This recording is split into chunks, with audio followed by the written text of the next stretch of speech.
What's howling Mad Squad? It's Joe, aka Mad Joe FC. Marvelous Inhumans Episode 3, Divide and Conquer. This was definitely one of the better episodes of the 3 that have aired so far. This really kicked up in, at least for me in these areas, it really kicked up in action and dialogue.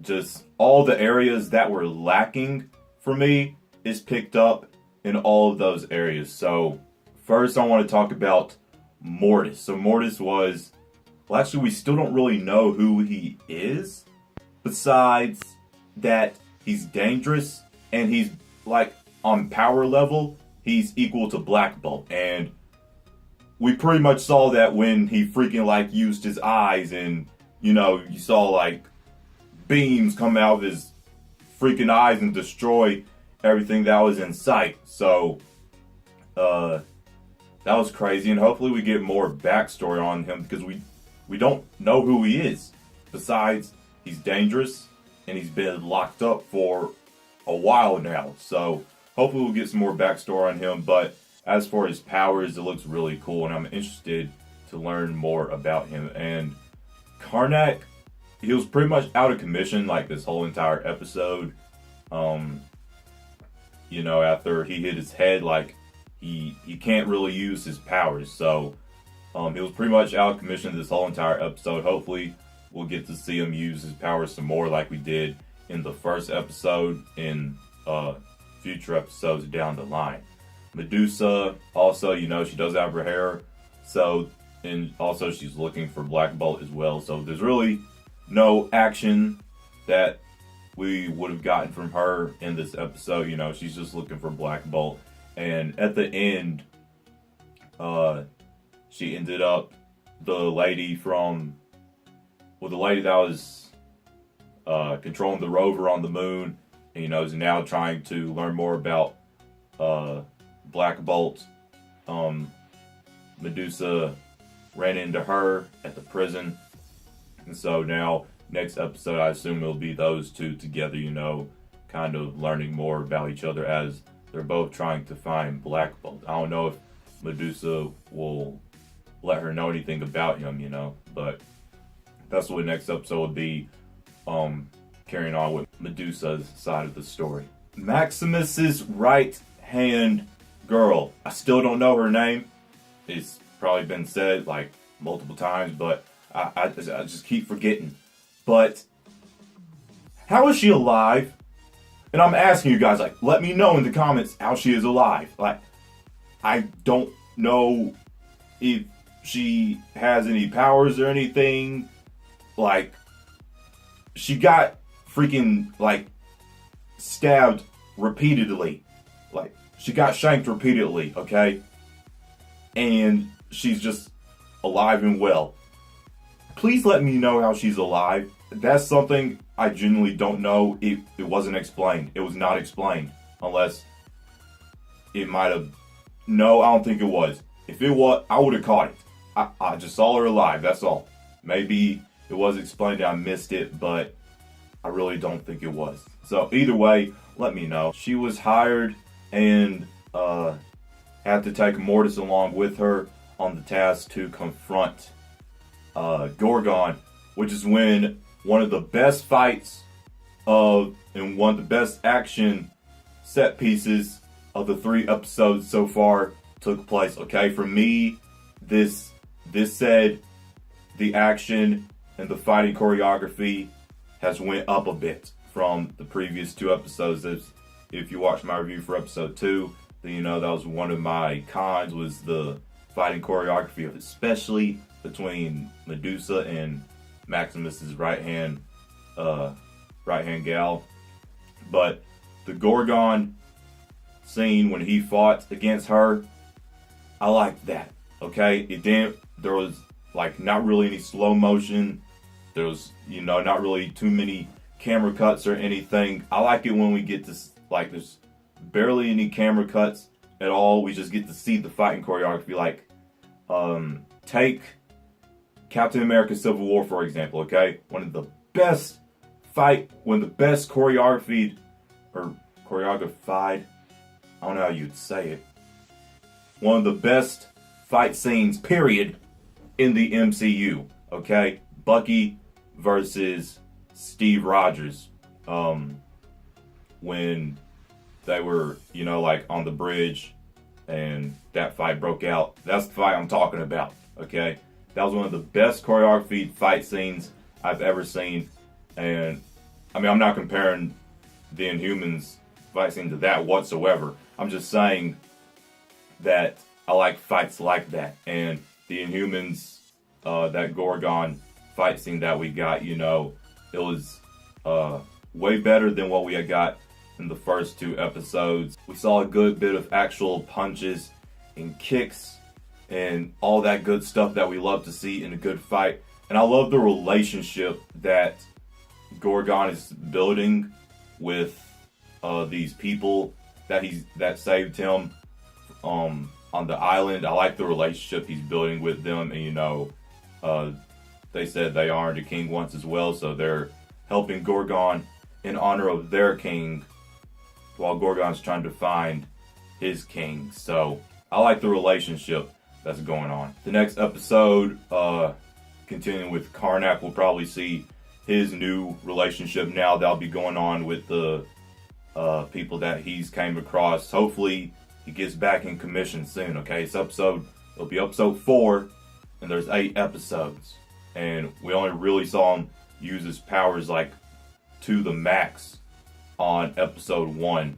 So hopefully in the next episode, while he's recuperating more, building a relationship with these people, hopefully he'll gain his powers back. So we're finally getting some progression on where all the characters are literally at in the story. Karnak in the second episode, at the end of the second episode, he'll still where he was at the beginning of that episode. Now he's with these people. He's about to build a relationship with them. Gorgon, he's built a relationship with the people that he's with, and he's escaped from Mortis and that girl. So we have yet to see where they even went. And then Medusa and the lady, she wasn't a reporter. No, she was with the lady who was working with the NASA people, I guess, with the rover and all that. You know what I'm talking about. Medusa will be with her. We have yet to see where they'll be, just going around trying to find Black Bolt. And Crystal is finally going to be advancing from where we saw her just throughout the whole show so far, episodes 1, 2, and 3, until the end of episode 3. So she's been locked away since the end of episode 1, all of episode 2, and most of episode 3.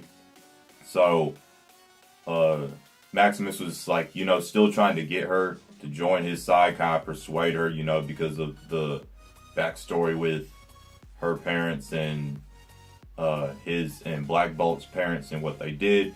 Try to persuade her since she's the youngest as well. She obviously tricked him and didn't perform the speech that she was going to. And this is, if I had any problems with dialogue in this, and look, I'm not a professional critic whatsoever, okay? I'm just a guy who, loves superheroes, loves shows, loves movies, and I give my thoughts and opinions on them. I'm not professional, and I'm not trying to be professional whatsoever, okay? So don't think I'm being professional or anything. Sometimes I might get nitpicky, but I'm not professional whatsoever. So if I had any issues with any dialogue, it would be when Crystal was like, okay, I have Lockjaw with me. Everybody knows that I have Lockjaw right by my side. Well, that might be true from what we saw, at least in the first episode, but he's a huge teleporting dog.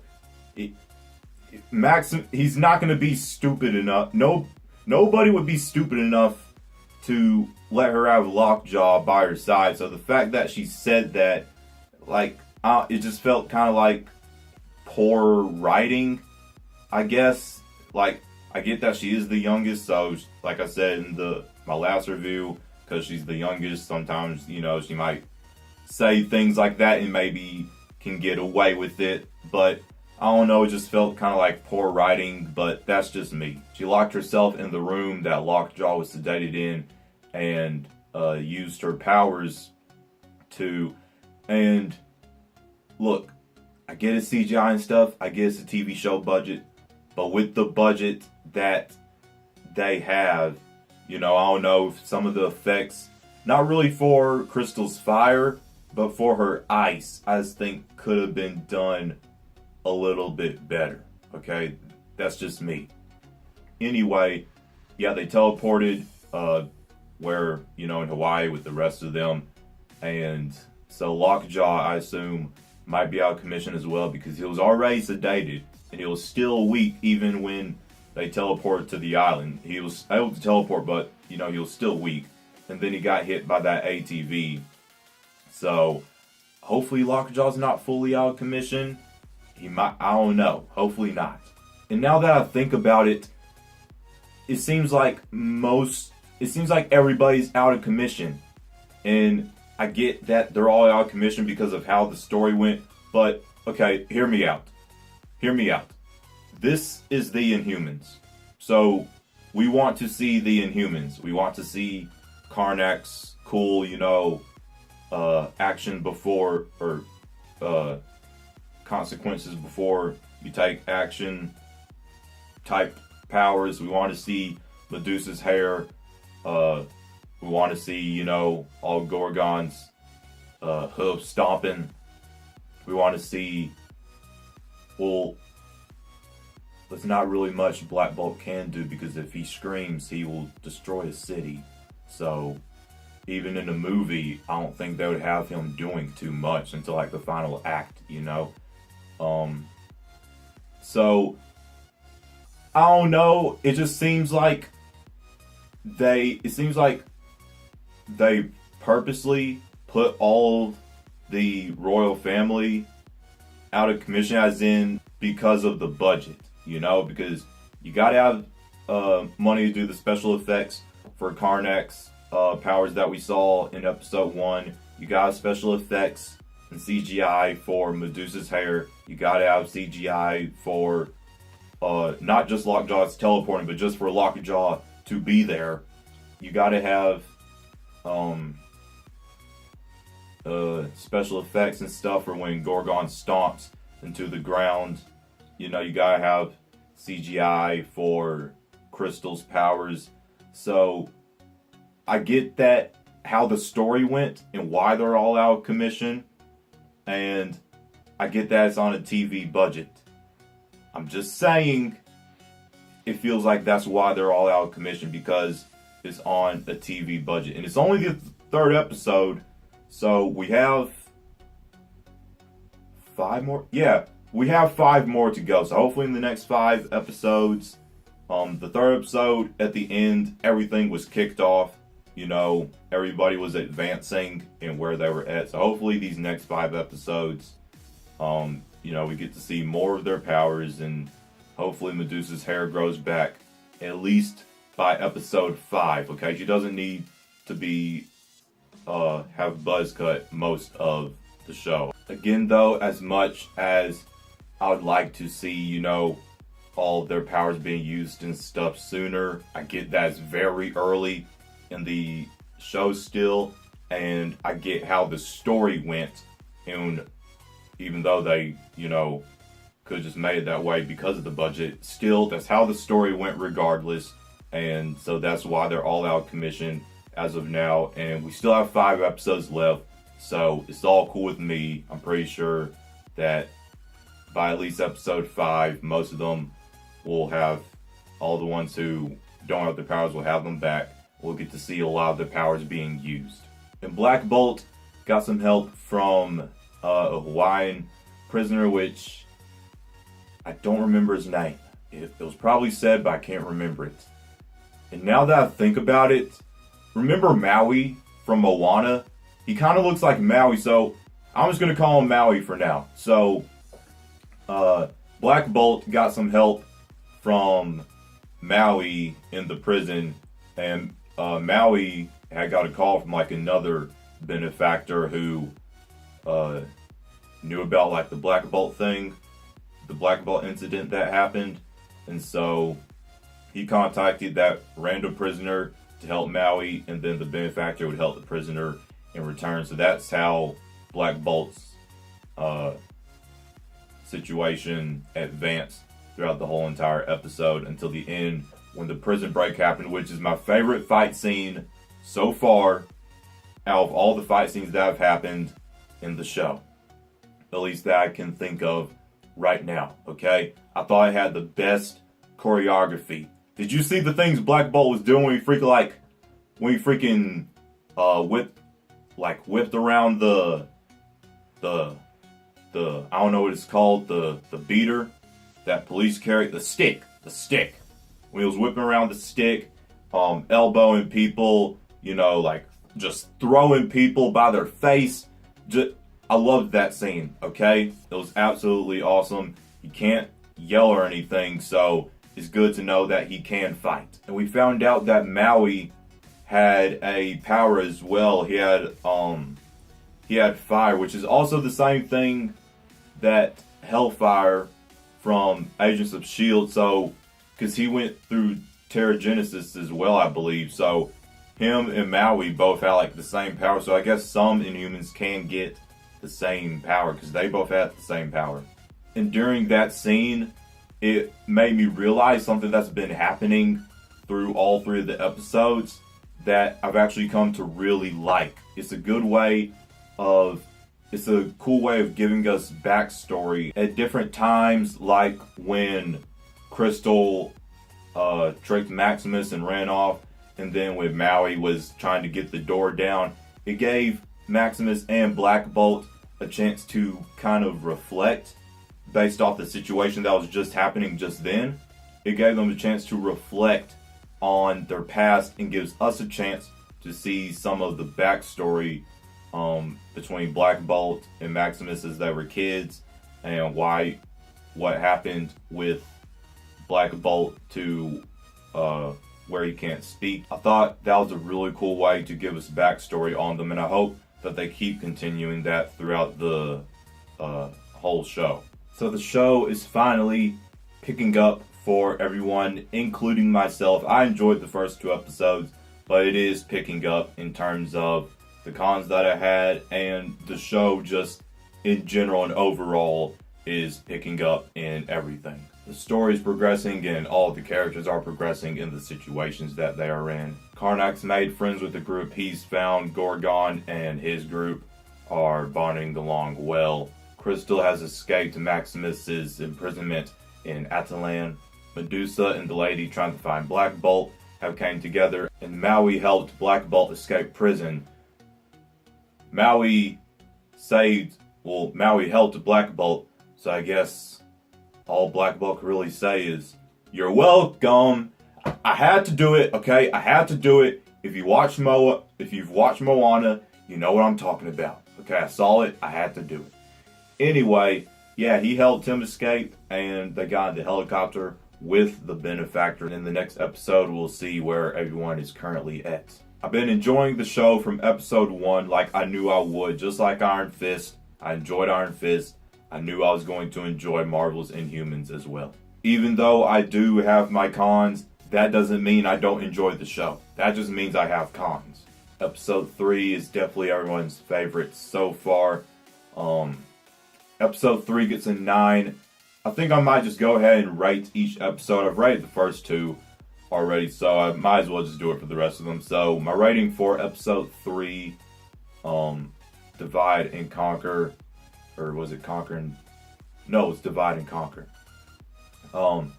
Episode 3, Divide and Conquer, gets a 9 out of 10 rating from me, just because the fight choreography that I had a problem with, that has picked up. Let me know if you're watching Marvel's Inhumans, enjoying it, and let me know what you've thought of everything so far. If you enjoyed my review, let me know what you thought. Links to all my social media will be down below in the description box. There are 2 like buttons. Be sure to hit the button with the thumb pointing up. Share this video to anyone you feel enjoy. If you're new around here and you like what you see, tap the subscribe button and ding on the notification bell to join the Mad Squad on our journey to 10,000 subscribers. My name's Joe, aka Mad Joe C. Hope you all have a marvelous day. Mad out.